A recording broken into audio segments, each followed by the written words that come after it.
Túto reláciu vám prinášajú Intercars, Šató Krakovany, Racing Shop SK, Okruhy SK. Presne 3 týždne delili od seba prvé a druhé kolo slovenského okruhového pohára. Po úvodnom Brne sa teraz okruhová špička seriálu predstavila na domácom okruhu Slovakia Ring. Počas 1. májového štvrtka sa za krásneho počasia na jedinom slovenskom profesionálnom pretekárskom okruhu predstavila v hlavnom štartovom poli 60 jazdcov z viacerých európskych krajín. Nechýbali nádherné, napínavé súboje, ale ani dramatické chvíle a samozrejme dvojica pretekov. V skupine Small Touring Car sa predstavilo divákom viac ako 15 jazdcov. Niektorí z nich bojovali s technickými či kozmetickými poruchami svojich vozidiel už od začiatku, keď Marian Rajnoha nenaštartoval svoju Hondu Civic a Igora Vega zasa zostrelil jeden zo súperov hneď v úvode prvých pretekov. Napriek vypadnutiu dvojice favoritov na víťazstvo sme mali možnosť sledovať mimoriadne napínavé preteky, počas ktorých si súťažiaci na prvých pozíciách niekoľkokrát medzi sebou menili miesta. Na tretej priečke nakoniec skončil Rakúšan Christoph Schmalzl na čiernom Mercedese 190. Robili sme počas zimy menšie úpravy na motore. V Brne to nebolo dobré a ešte celkom všetko nefungovalo, ale postupne sa nám darilo chybu odstrániť. Tu na Slovakia Ringu už všetko išlo dobre. Môžeme ešte urobiť nejakú zmenu v pneumatikách, ale ako hovorím, už je to dobré. Striebro v absolútnom poradí, ale aj víťazstvo v triede 9, do ktorej patria vozidlá s objemom motora do 2 litrov, patrilo Marianovi Polónimu na BMW. Veľmi sa teším na tom štarte. Som trochu zaspal, respektíve podľa mňa všetci odštartovali na červenú a ja som musel, ako som viedol to pole, tak som musel počkať na tú zelenú a hneď boli všetci predo mnou. Takže asi z 9. miesta som sa predieral dopredu a chvála Bohu, že sa mi to podarilo. Víťazstvo si z pretekov odviezol český jazdec Ondřej Kočka, jazdiaci na Caterhame. V skupine Cup bojovali na trati spoločne vozidlá zaradené do Mazda MX-5 Cupu, Lotus Cupu a Ford Fiesta Cupu. Samozrejme, okrem absolútneho poradia išlo každému jazdcovi o body v rámci svojho Cupu. Vo Fiesta Cupe si víťazstvo odviezol Ľudek Dolejš pred Jaroslavom Petrásom a Bohušom Šestákom. V Mazda MX-5 Cupe sme mali možnosť sledovať počas celých pretekov neskutočne vyrovnané súboje, pričom jazdci okrem vedúcej priečky si navzájom svoje pozície vymenili niekoľkokrát. V závere pretekov nakoniec odolal náporu súperov aj Tibor Gloznek, ktorému počas celých pretekov patrilo vedenie. No bolo to napínavé, mal som náskok, ale hovorím si, keď som videl spätnú zrkadku tie boje za mnou, že aby som nebol taký osamotený, tak som trošku zvolnil. A neoplatilo sa mi to, lebo som zvolnil trošku moc, takže potom už to išlo natvrdo a sám Moskal ma tam tak podbehol razantne, že boli by sme sa havarovali, takže radšej som ubral a tam trošku stratil, tam ma predbehli hneď dvaja, takže tak to dopadlo. Druhá priečka po peknom výkone nielen v kvalifikácii, ale aj prvých pretekoch patrila nakoniec Radovanovi Salajovi. Nerátal som ani s tým druhým v kvalifikácii a teraz to vydalo. Je pravda, že chalani mali nejaké problémy na trati a tak sa to takto zomlelo, že teda som zostal na tom druhom mieste, čo samozrejme sa teším. A víťazstvo vďaka nádhernému predbiehaciemu manévru v poslednej zákrute pred cieľom si odviezol Samuel Moskal. Som spokojný, nečakal som to, ale bolo to stále veľmi tesné a mohlo sa stať ešte hocičo tesné veľmi. Aj v Lotus Cupe sme mohli sledovať nádherné súboje, pričom trojicu najrýchlejších uzatváral Adam Tarnóci za druhou Veronikou Vaňovou a prvenstvo si z pretekov odviezol Tomáš Bizub. Samozrejme veľmi spokojný. Trochu od Hungaroringu som na tom aute pracoval, čo sa týka nastavenia, lebo nebol som spokojný, ako fungovalo, ale každopádne dneska to bolo OK. Trošku teplota tým, že stúpla, tak znova sa to zmenilo, ale nastavené je dobre, ostatné už je len na jazdcovi. Big Touring Car. Preteky vozidiel s najväčším objemom motora, ale aj najväčšími výkonmi vždy nielen v rámci slovenského okruhového pohára, ale aj iných pretekov automobilov na okruhu pritiahnu na tribúny najviac divákov. A inak to nebolo ani na Slovakia Ringu. V prvých pretekoch sme mali možnosť sledovať nielen niekoľko nebezpečne vyzerajúcich momentov či havárií, ale aj nádherný súboj o tretie miesto medzi Radekom Hortom na Porsche a Janom Balážom na Korvete. Hort sa nakoniec musel uspokojiť so 4. miestom celkového poradia. Bylo to divoké, po startu se to tak nějak jakože rozdělilo, podařilo se mi dostat na 3. místo, ale tlačila na mě zezadu Corvette a to se nedalo bránit a pomohl ten restart a jinak jako masakr, strašně se mi to líbilo, jo.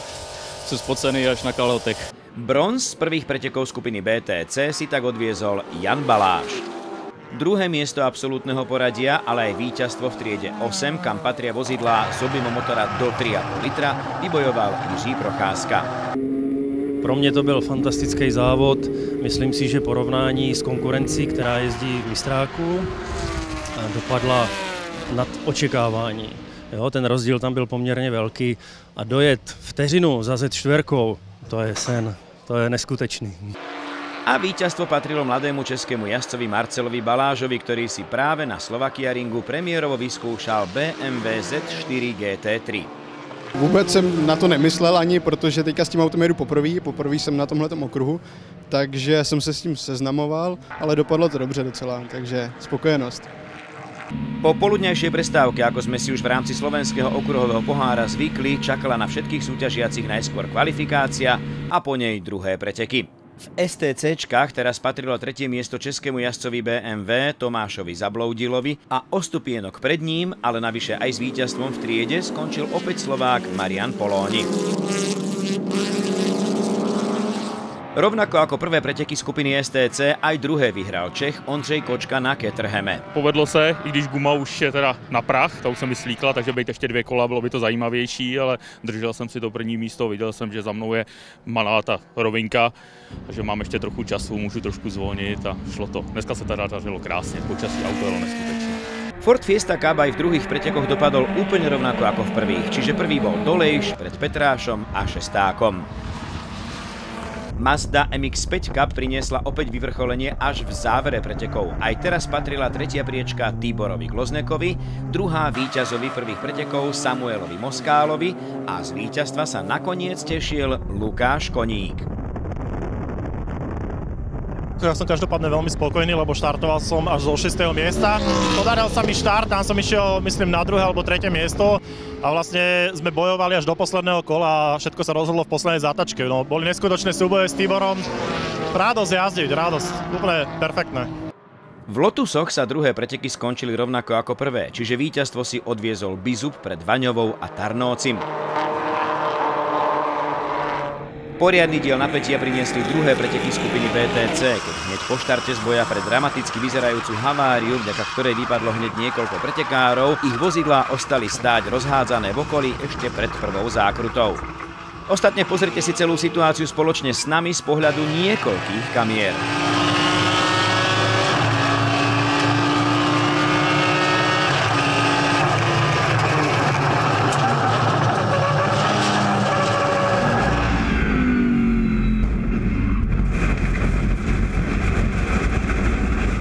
Poradie v cieli nakoniec kopírovalo prvé preteky a tak trojicu najrýchlejších uzatváral opäť Jan Baláš a jeho Corvetta a druhé miesto opäť patrilo Jiřímu Procházkovi na BMW. Zopakoval jsem umístění z prvního závodu, já můžu být naprosto spokojený, akorát jsem viděl, že za mnou se tam hned po startu něco stalo, takže je to škoda hlavně pro ty ostatní, tady snad 4 rozbitý auta, nemuselo se to stát. A víťazstvo si už po druhýkrát v rade odviezol zo Slovakia Ringu Marcel Baláš. To funguje úplně bezkonkurenčně, to je paráda, mám z toho radost a celý to bylo vlastně dobrý. Počasí vyšlo, takže to taky bylo dobrý, takže spokojenost. Ty si mi po prvých pretekoch hovoril, že prvýkrát si štartoval na Slovakia, nebo ako sa ti páči? Trať je docela technická, ale zajímavá, takže mi se líbí.